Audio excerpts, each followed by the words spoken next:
relationship to the very good presentation by the way. Thank you. Look forward to working with you.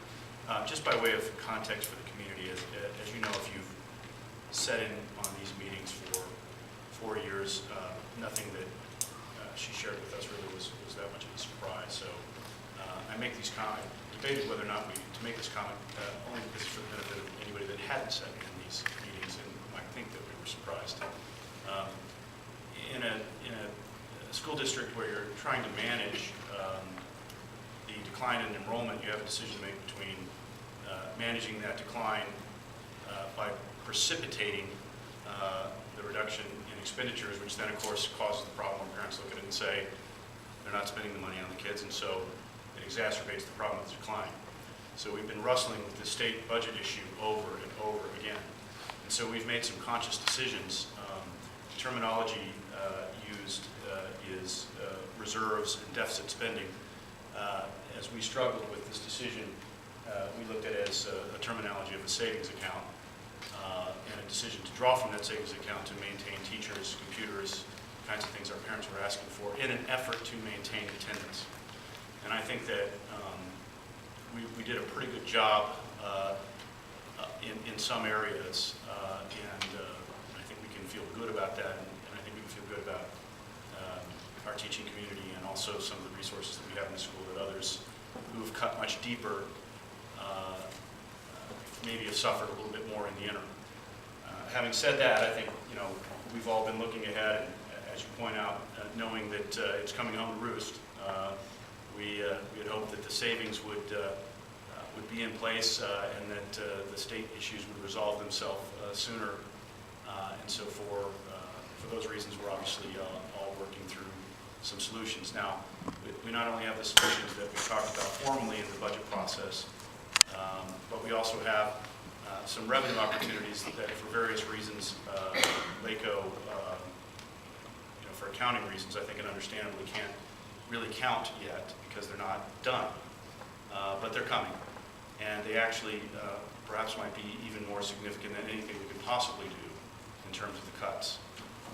So this is all a long way of saying that we welcome your joining us here. We feel very good about the plan. We think we've made the right decisions with respect to the savings account that we've used and maintaining the teacher-student ratio and maintaining the books and computers and things that we have.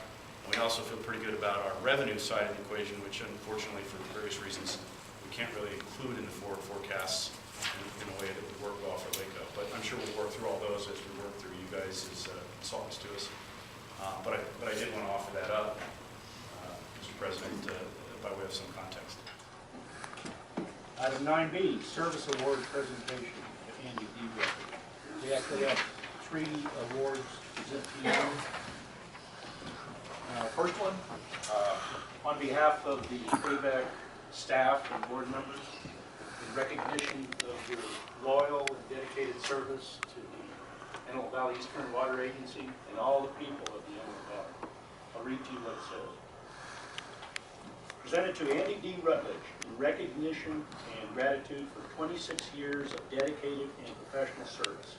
Antelope Valley Eastern Water Agency, February 2014. Very beautiful, very heavy. I think Holly picked this out. Good choice. Congratulations. Thank you.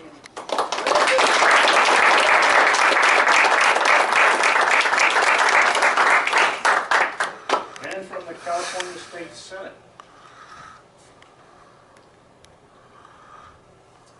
Certificate of Recognition, Andy Rutledge, Director, Antelope Valley Eastern Water Agency, 1988 to 2014, President, 1997 to 2009, Retirement Celebration, congratulating you on your momentous occasion and thanking you for 26 plus years of leadership, integrity, and dedicated service. You are a great example to all of us.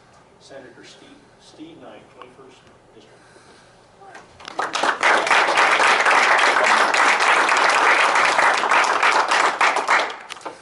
Dick, I'm really honored that you think highly enough to do this, and it means a lot. It really does. The setting that aside, and I really do that. Most of you know I want to put my name on this or that or something around the airport, and that's just not what wakes me up in the morning. I like putting people to work. And so that's what drives me here now. I didn't know this was going to be Al's opinion on that one subject, and I as soon as I heard the words, and I heard the accelerated nature of get it done for an event, a time-driven event, two things come to mind. I've been told for years, and I've been known to say, if you want something badly, that's usually how you get it. And so you want to take a step back and take a deep breath and think about what it is we're trying to achieve. I have known Michelle her entire life. Her parents and I are the same age, and we have all grown up together. And I listened to what Michelle has to say. I think you're absolutely right. So maybe there is a compromise that would meet the objectives of the near term. And from if it was mine to manage, I would go slowly at what words I actually buy to paste on the side of the building. And because you usually get one shot at a first impression. And if the WIT name has a draw for this audience, I think it's okay to adopt that and use that in some fashion other than the pool building. The pool building to me is a look in our rear view mirror, and we can speak to it from the podium. But I would, at least I think of myself, is that I've been a bit of a forward-leaning manager leader looking to the future. And so the WIT name to me is something about what's possible. So how you capture that and how you paste that on the side of the building, and because I am a bit of a pimp at this airport and I'm trying to sell things for the future,